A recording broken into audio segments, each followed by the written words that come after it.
ले चुप हो जा मेरी गुड़िया। माँ देखो ना, कितनी देर हो गई, पीहू रोना बंद ही नहीं कर रही। अरे बेटा, इसे भूख लगी होगी, तूने इसे दूध नहीं पिलाया क्या? नहीं माँ, किचन में दूध लेने गया था तो कनिका ने बोला कि अभी दूध गर्म हो रहा है। अच्छा ला, तू पीहू को मुझे दे दे और इसके लिए दूध लेकर आ। बेचारी भूख के मारे कैसे रो रही है। समीर की पत्नी योगिता की प्रेगनेंसी में बहुत ज्यादा कॉम्प्लिकेशंस होने की वजह से अपनी बेटी पीहू को जन्म देते समय ही मौत हो गई थी, जिसके बाद समीर ही अपनी बेटी के लिए उसका पिता और उसकी माँ बन गया था। इसी तरह सब चल रहा था, तभी एक रात पीहू आधी रात को जोर जोर से रोने लगती है। अल्लाह, क्या हुआ मेरी गुड़िया को? क्यों इतनी रात को रोई रोई कर रही है? मेरी गुड़िया को भूख लगी है? रो नहीं, हाँ? पापा अभी तुम्हारे लिए दूध गर्म करके लाते हैं। समीर पीहू को अपनी गोद में उठाकर किचन में दूध गर्म करने जाता है। तभी एक हाथ में पीहू और दूसरे हाथ में दूध का पतीला होने की वजह से समीर के हाथ से दूध का पतीला छूटकर नीचे गिर जाता है। उस आवाज से सुलोचना नींद नहीं दौड़ती हुई किचन में आती है। क्या हो गया बेटा, क्या हो गया? कैसी आवाज थी? कुछ नहीं माँ, मैं पीहू के लिए दूध गर्म कर रहा था तो पतीला हाथ से छूटकर नीचे गिर गया।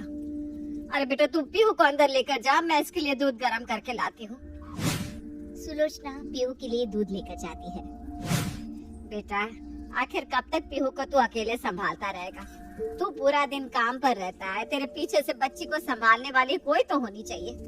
मेरा भी कुछ पता नहीं मैं कब तक इसका ध्यान रख पाऊंगी। मेरी भी अब उम्र हो चली है। बेटा मेरी बात मान ले, अब तो दूसरी शादी कर ले। अपने लिए नहीं तो कम से कम अपनी बच्ची के लिए ही कर ले। माँ तुम तो जानती हो ना, सौतेली माँ कैसी होती है। अगर उसने मेरी पीहू का ध्यान नहीं रखा और उसके साथ गलत बर्ताव किया तो बताओ मैं क्या करूँगा? मैं अपनी बच्ची को भले ही जैसे तैसे करके अकेले पाल लूंगा, लेकिन उसे किसी गलत इंसान के हाथ में नहीं सौंपूंगा। अरे बेटा, इस दुनिया में हर इंसान एक जैसा थोड़ी ना होता है। देख, मेरी नजर में एक अच्छी लड़की है, वो पीहू का बहुत अच्छे से ध्यान रख लेगी। मेरी मान बेटा, तू उस लड़की से शादी कर ले। पहले तो समीर दूसरी शादी करने के लिए राजी ही नहीं होता, लेकिन अपनी माँ के बार बार समझाने पर वो पीहू के लिए दूसरी शादी करने के लिए मान जाता है और स्नेहा पीहू की दूसरी माँ बनकर उस घर में आती है। मेरी प्यारी राज दुलारी, तू है मेरी आंखों की लाली। अल्ले अल्ले देखो तो मामा को देखकर कैसे मुस्कुरा रही है। स्नेहा बिल्कुल एक सगी माँ की तरह पीहू को प्यार करती थी, लेकिन उसका ये प्यार उसकी देवरानी कनिका को जरा भी बर्दाश्त नहीं था। सब कुछ अच्छा भला चल रहा था, पता नहीं ये स्नेहा नाम की आफत कहाँ से गले पड़ गई। देखो तो कैसे दुलार कर रही है अपनी सौतेली बेटी को। मुझे तो लगा था ये सौतेली है तो पीहू के साथ बहुत बुरा बर्ताव करेगी और घर वाले इसे अपने आप घर से धक्के मार कर निकाल देंगे। लेकिन ये तो जरूरत से कुछ ज्यादा ही अच्छी है। कनिका मैडम, अगर आपने इसे फंसा कर घर से नहीं निकलवाया तो जायदाद का बंटवारा होना तो पक्का है, और ऐसा हो इससे पहले आपको अपना दिमाग चलाना ही पड़ेगा। एक रात अच्छा हुआ समीर भैया काम करते करते आज बाहर ही सो गए। अभी इनके कमरे में जाती हूँ और स्नेहा मैडम की क्लास लगवाती हूँ। कनिका दबे पैर उनके कमरे में जाती है और पालने में सो रही पीहू को एक जोरदार चिमटी काटती है और उसके रोते ही वो तुरंत उसे गोद में उठा लेती है। अले अले पीहू बेटा, रो नहीं बच्चा, चाची है ना तुम्हारे पास। चुप हो जा मेरा बच्चा, चुप हो जा। हाँ? उन दोनों की आवाज से स्नेहा की आँख खुलती है। अरे दीदी, इतनी रात गए आप यहाँ, और पीहू कब जाग गई? मुझे तो पता ही नहीं चला। अरे कैसा शोर हो रहा है इतनी रात को, और तू यहाँ क्या कर रही है कनिका बहू? देख नहीं रही हूँ माँ जी, पीहू को चुप करवा रही हूँ। ये बेचारी कब से रोए जा रही है। इसकी नई माँ को तो इसकी कोई चिंता है नहीं। बच्ची यहाँ कब से रोए जा रही है और ये यहाँ घोड़े बेचकर सो रही है। ये सब क्या है स्नेहा? मैंने तुमसे शादी की ताकि तुम मेरे बच्चे का ध्यान रखो, लेकिन तुम्हें तो पीहू की कोई फिक्र ही नहीं है। लाओ कनिका, पीहू को मुझे दे दो, मैं इसे अपने पास से सुला लूंगा। लेकिन मेरी बात तो सुनिए। समीर गुस्से में पीहू को लेकर वहाँ से चला जाता है। अरे कोई बात नहीं स्नेहा बेटा, कभी कभी ऐसा हो जाता है। तू पूरा दिन तो पीहू का ध्यान रखती है, थक जाती है ना, इसलिए कभी कभी गहरी नींद आ जाती है ना, तो आँख नहीं खुलती। इसकी आँख ना खुलने के चक्कर में मेरी, आपकी, सबकी नींद खराब हो गई। देखिए, बस कर कनिका बहू, तू सो जा। स्नेहा बेटा, हम भी जाकर सो जाते हैं। कुछ दिन बाद मेरी गुड़िया आज नई ड्रेस पहनेगी। देखो मम्मा, तुम्हारे लिए पिंक कलर का फ्रॉक लाई है।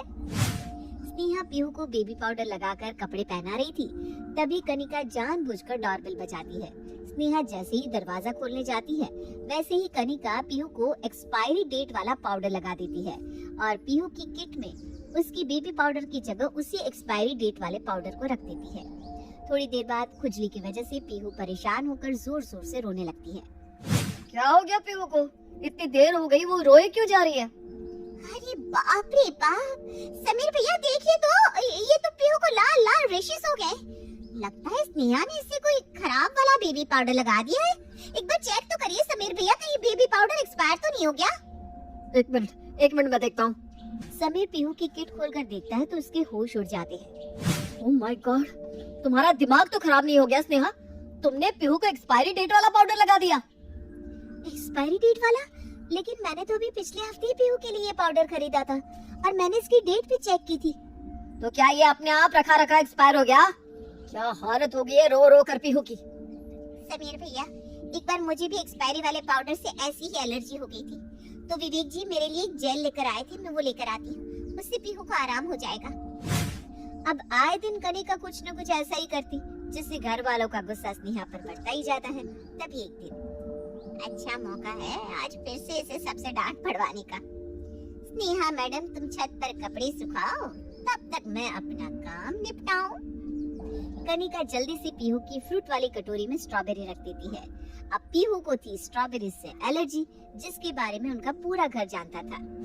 हे भगवान, देखो तो सही, हद हो गई है। तो अगर अभी पीहू को कुछ हो जाता तो। क्या हुआ कनिका बहू? क्या हो गया पीहू को? इस तरह तो चिल्ला क्यों रही है? मैं आपको बताऊंगी तो आप भी इसी तरह चिल्लाने लगोगी। ये देखिए स्नेहा ने पीहू को खाने के लिए स्ट्रॉबेरी दी हुई है। घर में सबको पता है कि पीहू को स्ट्रॉबेरी से एलर्जी है, उसके बाद भी स्नेहा ने इसे स्ट्रॉबेरी दे दी। अगर मैं ठीक समय पर ना देखती और पीहू ये स्ट्रॉबेरी खा लेती तो। हे भगवान, मुझे तो सोचकर ही डर लग रहा है। बाप रे बाप, ये तो स्नेहा बहू ने आज हद ही कर दी। स्नेहा बहू कहाँ है तू? जल्दी से यहाँ। क्या हो गया माँ जी? सब ठीक तो है ना? भगवान का शुक्र है जो सब कुछ ठीक है, वरना तूने ठीक रहने जैसी कोई कसर नहीं छोड़ी थी। ये आप क्या कह रही हैं माँ जी? मुझे कुछ भी समझ में नहीं आ रहा। ये देख, ये क्या है पीहू के खाने की कटोरी में? बाप रे बाप, ये तो स्ट्रॉबेरी है। पीहू को तो स्ट्रॉबेरी से एलर्जी है ना? हाँ, पीहू को स्ट्रॉबेरी से एलर्जी है और ये जानने के बाद भी तूने पीहू को स्ट्रॉबेरी खाने के लिए दे दी। नहीं तो माँ जी, मैं पीहू को स्ट्रॉबेरी खाने के लिए क्यों दूंगी? मुझे तो पता भी नहीं कि इसकी कटोरी में ये स्ट्रॉबेरी कहाँ से आई। अरे वाह, पीहू के खाने पीने का ध्यान तो तुम ही रखती हो। अगर तुमने इसे ये स्ट्रॉबेरी खाने के लिए नहीं दी तो क्या इसके पास ये स्ट्रॉबेरी अपने आप चलकर आ गई? उसी समय समीर भी ऑफिस से घर आता है। क्या ये सब मैं क्या सुन रहा हूँ? तुमने जानबूझकर मेरी बेटी को खाने के लिए स्ट्रॉबेरी दी? नहीं समीर जी, मैंने पीहू को स्ट्रॉबेरी खाने के लिए नहीं दी, मैं सच कह रही हूँ। आप मेरी बात का भरोसा क्यों नहीं कर रहे? माफ करना, लेकिन भरोसा उन्हीं लोगों पर किया जाता है जो भरोसे के काबिल हो। एक सौतेली माँ पर भला कोई कैसे ही भरोसा कर सकता है, वो भी जब सौतेली माँ बच्ची के साथ ऐसी हरकतें करने लगे। सच कह रहा था मेरा समीर कि सौतेली माँ तो सौतेली ही होती है, लेकिन उस समय मैंने इसकी कोई बात नहीं सुनी। अगर उस समय मैंने तेरी बात सुन ली होती तो अच्छा होता। बेटा, मेरी बात कान खोल कर सुनो तुम, ये तुम्हारा आखिरी मौका है। अगर आज के बाद तुमने मेरी बेटी के साथ कुछ भी ऐसा वैसा करने की कोशिश की तो मुझसे बुरा कोई नहीं होगा। बिना कुछ सोचे समझे अगली बार घर से धक्के देकर बाहर निकाल दूंगा तुम्हें। सब लोग स्नेहा को सुनाकर वहाँ से चले जाते हैं। स्नेहा को उनकी बातों से बहुत ठेस पहुंचती है। वो अपनी आंखों में आंसू लिए अपने कमरे में चली जाती है। कुछ समय बाद पीहू का तीसरा जन्मदिन आने वाला होता है और स्नेहा बिना किसी को बताए उसके बर्थडे की सरप्राइज पार्टी की प्लानिंग में लग जाती है। केक भी ऑर्डर कर दिया, डेकोरेशन वाले को भी भूल दिया, गेस्ट की लिस्ट भी बना ली और पीहू की बर्थडे ड्रेस भी आ गई। अब क्या बाकी है? हाँ, मेरी nail paint. Sneha nail paint लगा रही थी कि तभी उसके फोन पर उसकी माँ का फोन आता है। ओफो, माँ को भी अभी फोन करना था, मेरी सारी नेल पेंट खराब हो जाएगी। एक काम करती हूँ, फोन स्पीकर पर कर लेती हूँ। हेलो, कैसी है बेटा? घर में सब ठीक तो है? हाँ माँ, सब ठीक है। बस मैं पीहू के बर्थडे प्लानिंग में लगी हुई थी। इस बार मैंने उसके लिए चांदी की छोटी छोटी पायल खरीदी है। मेरी बेटी पायल पहनेगी तो बहुत प्यारी लगेगी। अरे बेटा, मुझे तो एक बात समझ में नहीं आती कि तुझे अपनी सौतेली बेटी के लिए इतना सब करने की जरूरत क्या है? सौतेली है, सौतेली की तरह रख। ये तुम कैसी बात कर रही हो माँ? पीहू मेरे लिए कोई सौतेली नहीं है, मेरी सगी बेटी जैसी है। तुम उसके बारे में ऐसी बातें मत किया करो। तुम्हें पता है ना, मुझे ये सब बिल्कुल भी पसंद नहीं है। अरे बेटा, अभी तो बहुत भोली है। उस पीहू को छोड़कर तू अब अपने बारे में सोच। जल्दी से अपना भी एक बाल गोपाल लिया, वरना उस घर में तेरी सौतेली बेटी की नैनी से ज्यादा तेरी कोई हैसियत नहीं रहेगी। स्नेहा की माँ की इन बातों को कमरे के पास से गुजर रहा समीर सुन लेता है। तभी स्नेहा की नजर उस पर पड़ती है। अरे समीर जी, आप? माँ, मैं तुमसे बाद में बात करती हूँ। ठीक है बेटा। आप कब आए? बस अभी आया, लेकिन मुझे देखकर तुम अचानक घबरा क्यों गई? नहीं तो मैं भला आपसे क्यों घबराऊंगी? समीर उस बात को अपने मन में दबाकर वहाँ से चला जाता है। कुछ दिन बाद स्नेहा घर में पीहू के बर्थडे के लिए सरप्राइज पार्टी रखती है। Thank you so much Sneha, जो तुमने पीहू के लिए बर्थडे पार्टी रखी। काम के स्ट्रेस में मैं तो भूल ही गया था कि आज पीहू का बर्थडे है। हाँ स्नेहा बेटा, और तूने पीहू के लिए ये जो पायल ली है ना, बहुत ही प्यारी है। कितनी प्यारी लगेगी हमारी पीहू जब इन पायलों को पहनकर पूरे घर में छन छन की आवाज करते हुए दौड़ेगी। घर वाले तो पीहू की बर्थडे पार्टी से बहुत खुश हो जाते हैं, लेकिन घर वालों को स्नेहा के लिए इतना पॉजिटिव देखकर आप कनिका का खून खौल जाता है। इसे क्या लगता है कि इस तरह एक बर्थडे पार्टी रखकर इन सबका दिल जीत लेगी? मेरे होते हुए मैं ऐसा हरगिज नहीं होने दूंगी। कनिका बेटा, अगर तुझे स्नेहा को इस घर से बाहर निकलवाना है तो इस बार कुछ जोरदार करना होगा कि इससे बच पाने का कोई मौका ही ना मिले। अगले दिन घर पर बिजली का कुछ काम चल रहा था। तभी कनिका जानबूझकर बिजली की खुले तार को नीचे जमीन पर फेंक देती है और पीहू को गोद में उठाकर जोर जोर से चिल्लाने लगती है। हे भगवान, शुक्र है जो मैं सही समय पर आ गई, वरना न जाने आज क्या अनहोनी हो जाती। क्या हुआ भाभी, अब इस तरह जोर जोर से चिल्ला क्यों रही है? हाँ कनिका बहू, क्या हो गया तुझे? जब देखो तब इसी तरह जोर जोर से चिल्लाती रहती है। चिल्लाओ नहीं तो और क्या करूं माँ जी? आपकी वो बहू पीहू को इस तरह यहाँ छोड़कर चली गई। उसने ये भी नहीं देखा कि इस कमरे में बिजली के खुले तार पड़े हुए हैं। भगवान ना करे, लेकिन अगर पीहू इनको हाथ लगा देती तो जानती भी है क्या अनहोनी हो जाती। ओह माय गॉड, ये तो लापरवाही की हद हो गई। लापरवाही या ये सब कुछ जानबूझकर हो रहा है समीर भैया? मैंने कितनी बार स्नेहा को उसकी माँ से फोन पर बात करते हुए सुना है, और हर बार वो यही कहती है कि इस बच्ची को हटाओ और अपने बच्चे के बारे में सोचो। वो तो पीहू को बस अपना जरिया बनाकर घर की आधी जायदाद लेना चाहती है। देखो समीर भैया, मैं अपनी पीहू से बहुत प्यार करती हूँ। मैं अब उसे स्नेहा के पास नहीं छोड़ सकती। न जाने कल को वो हमारी पीहू के साथ क्या करती। अगर मेरा बस चलता ना तो इस हरकत के बाद मैं उसे धक्के मारकर घर से निकाल देती। ठीक कह रही हो कनिका, स्नेहा को अब मैं इस घर में रहने नहीं दे सकता। जो मेरी बच्ची को इतना बड़ा नुकसान पहुंचाने के बारे में सोच सकती है, वो कुछ भी कर सकती है। स्नेहा, स्नेहा! क्या हुआ समीर जी? क्या हुआ? तुम मुझसे पूछ रही हो क्या हुआ? देखो, जो तुम चाहती थी ना, वो तो बिल्कुल भी नहीं हुआ। क्या मतलब? समीर जी, मैं क्या चाहती थी और क्या नहीं हुआ? मेरे सामने अब ज्यादा बोली बनने का ड्रामा मत करो। हम सब अच्छी तरह जानते हैं कि तुमने पीहू को नुकसान पहुंचाने के लिए ही इस रूम में छोड़ा था। अगर इन खुले वायर से मेरी बेटी को करंट लग जाता तो तुम्हारे लिए तो अच्छा ही होता ना। मेरी बीवी होने के नाते तुम्हें घर की आधी जायदाद जो मिल जाती। ये सब आप क्या कह रहे हैं समीर जी? आप मेरे बारे में ऐसा सोच भी कैसे सकते हैं? मैं पीहू को अपनी सगी बेटी की तरह प्यार करती हूँ। मेरे ऊपर इतना खिलौना इल्जाम लगाने से पहले कम से कम एक बार सोच तो लेते। तुम ये बिल्कुल मत सोचना स्नेहा कि मैं तुम्हारे बारे में कुछ जानता नहीं हूँ। उस दिन मैंने तुम्हारी माँ के फोन पर सारी बातें सुन ली थी। तुम अच्छी तरह जानती थी कि मैंने वो बातें सुन ली है, इसलिए तुमने मेरा ध्यान भटकाने के लिए पीहू की बर्थडे पार्टी रखी। कितनी चालाक हो तुम, और मैं इतना बेवकूफ कि तुम्हारी ये चालाकियां समझ ही नहीं पाया। वो तो अच्छा है कि कनिका ने पीहू को बचा लिया, वरना आज तुम्हारी वजह से। पास कर बेटा, इससे कुछ भी कहने का कोई फायदा नहीं है। इससे तो तू इसी वक्त घर से धक्के मार कर निकाल दे। ये लड़की हमारी पीहू की माँ बनने के लायक ही नहीं है। स्नेहा रोते हुए सबको समझाने की बहुत कोशिश करती है, लेकिन कनिका के रचे इस षड्यंत्र की वजह से कोई स्नेहा की बात पर भरोसा नहीं करता और समीर धक्के मारकर उसे घर से निकाल देता है। तभी पीहू भी ये सब देखकर जोर जोर से रोने लगती है। बेटा लगता है इस सब से पीहू डर गई है।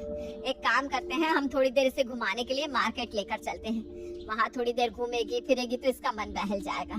समीर और सुलोचना पीहू को मार्केट लेकर जाते हैं। वो पीहू के लिए एक ड्रेस खरीदने लगते हैं। तभी पीहू उनके ध्यान से बचकर बाहर रोड की तरफ निकल जाती है। उसके सामने से तेज रफ्तार में एक गाड़ी आ रही थी और तभी वहाँ से गुजर रही स्नेहा की नजर उस पर पड़ती है। अरे ये तो मेरी पीहू है, ये गाड़ी वाला तो इसे टक्कर मार देगा। पीहू पीहू! पीहू को बचाने के लिए स्नेहा जैसे ही उसे पीछे की तरफ धक्का देती है, उस गाड़ी से उसका ही एक्सीडेंट हो जाता है। सब लोग वहाँ पर इकट्ठा हो जाते हैं। स्नेहा! अच्छा हुआ जो सही समय पर ये औरत यहाँ गई, वरना इस बच्ची का एक्सीडेंट हो जाता। मतलब मेरी पीहू को बचाने के लिए स्नेहा खुद गाड़ी के आगे आ गई। समीर और सुलोचना जल्दी से स्नेहा को हॉस्पिटल लेकर जाते हैं। कुछ समय बाद स्नेहा होश में आती है।